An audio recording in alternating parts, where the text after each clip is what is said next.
organizations stay quiet. We are seeing those who are capitulating to clearly unconstitutional threats. And these are the things that we are witnessing each day in these last few months in our country. And it understandably creates a great sense of fear. Because, you know, there were many things that we knew would happen. Many things. I'm not here, so I told you so.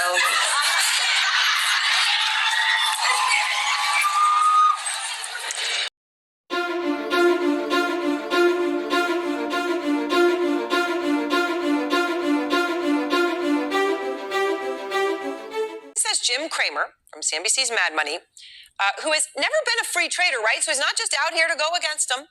He's saying the White House doesn't seem to understand what it's trying to do and that the reciprocal tariffs are not reciprocal and could do tremendous damage. So out front now, Jim Cramer of CNBC's Mad Money and Squawk on the Street, all on CNBC, that incredible network that I will love to the day I die. Just so great to be here with you, Erin. So, and I'm so thrilled that we're able to talk. Okay, so what the heck is going on? Well, I'm let down because I'm not a free trader. I'm a fair trader, always have been from the days when you worked with me at CNBC. Yep. And what I was hoping was that a coordinated thing where if you are charging us 20%, we charge you 20.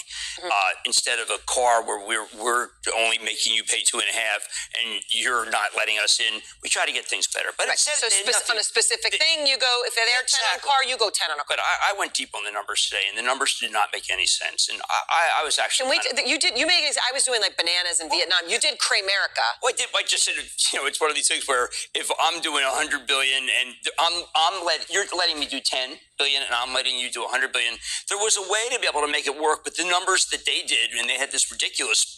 I mean, that was the chart that they had with the mathematical equation. I mean, are you kidding me? How about just like... It looked like an Einstein. I know. How about the fact that it was just wrong? Yeah. And what bothered me, Aaron, was that they really did, over and over again, the president said, listen, it's going to be reciprocal. So you do it, we do it. And that was going to be so good. And I really believed in it. And I feel like a sucker tonight.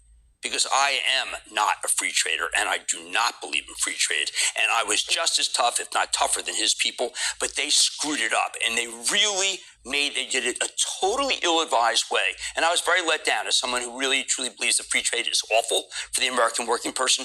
This is what they came up with. Geez, come on, have some gumption, have some math.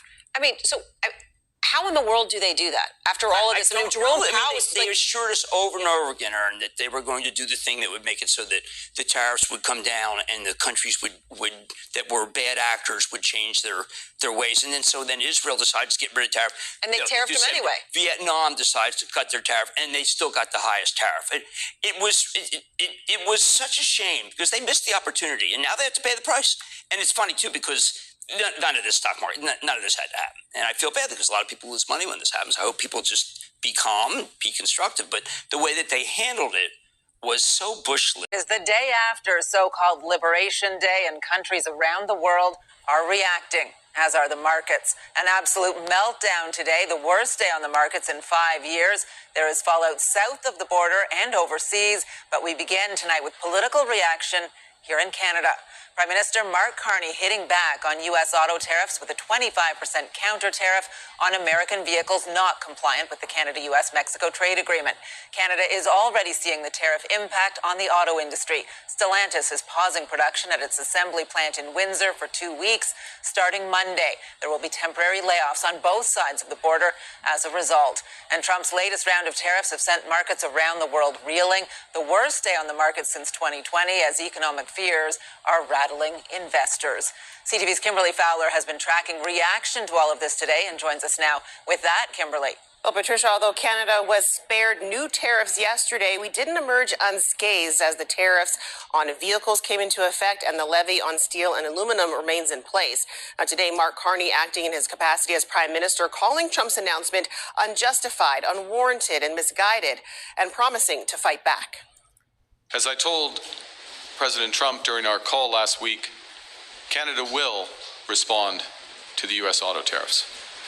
And today I'm announcing that the government of Canada will be responding by matching the U.S. approach, with 25% tariffs on all vehicles imported from the United States that are not compliant with CUSMA, our North American Free Trade Agreement. La Secretaría de Economía va a entrar con un proceso. No hay aranceles adicionales, tampoco a Canadá, aunque en el caso de Canadá hacen algunas especificaciones. Y eso es bueno para el país. Y también, pues, de los temas de la industria automotriz y de la... El tratado se mantiene. Eso es un logro mayor. No lo demos por sentado. Porque en un nuevo orden comercial fundado en tarifas, es muy difícil que sobreviva un tratado de libre comercio. El combate al narcotráfico y en el caso de México. Dentro de todo este esquema, con sus dificultades, de todas maneras hay una situación preferencial para México, incluso así como estamos en la industria automotriz. Pero creemos que podemos tener todavía mejores condiciones. Dow futures down sharply as global markets take a big hit in response to President Trump's tariffs announcements. And just moments ago, China announced plans to implement 34% retaliatory tariffs on U.S. goods starting April 10th. So senior White House correspondent Jackie Heinrich is watching all this. She's a little seasick, and she joins us now. Jackie, tell us the latest. And you have your own landscaper issues, it sounds like. I do. I do. You know, Brian, this market reaction was a shock to everyone, really, except for President Trump, who likened it to a scheduled medical procedure to treat a sick patient. I think it's going very well. It was an operation, like when a patient gets operated on, and it's a big thing. I said this would exactly be the way it is. We have $6 or $7 trillion coming into our country, and we've never seen anything like it. The markets are going to boom, the stock is going to boom, the country is going to boom. And his administration is echoing that line, even as the impacts keep coming. This morning, China announcing retaliatory tariffs of 34% effective April 10th.